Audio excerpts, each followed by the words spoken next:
বুঝো না তোর কপাল খারাপ। ধর্মের নামে এসব ভণ্ডামের প্রধান কার্যালয় চরমনাইর দরবার শরীফ। বাংলার জিন্দা শাহজালাল আল্লামা মুফতি ফয়জুল করিম শাইখে চরমনাই। চরমনাই দরবারের দায়িত্বে থাকা প্রধান দুই ভণ্ড হলেন ফয়জুল করিম ফজু আর রেজাউল করিম রেজু। ফজু রেজু দুই ভাই জন্মগতভাবেই পীর সাহেব। তাদের বাবা ছিলেন পীর, তার দাদা পীর, তার দাদাও ছিলেন পীর সাহেব। আবার রেজু ফজুর ছেলে হবে পীর, তার ছেলে পীর, তার ছেলেও পীর সাহেব হবার ব্যাপারে মোটামুটি কনফার্ম। সব মিলিয়ে এসব যেন পীরের হাট বাজার। দাদাদার রহমাতুল্লাহ হাত উপরে দিকে উঠাইয়া ডাক দিয়া বলে, গরু এদিকে আও।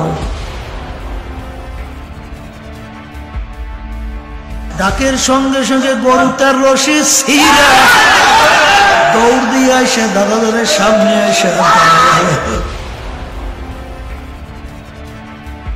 দুনিয়ার মানুষ তোমরা আমাদের কথা শুনলা না, গরু আমাদের কথা শুনবে।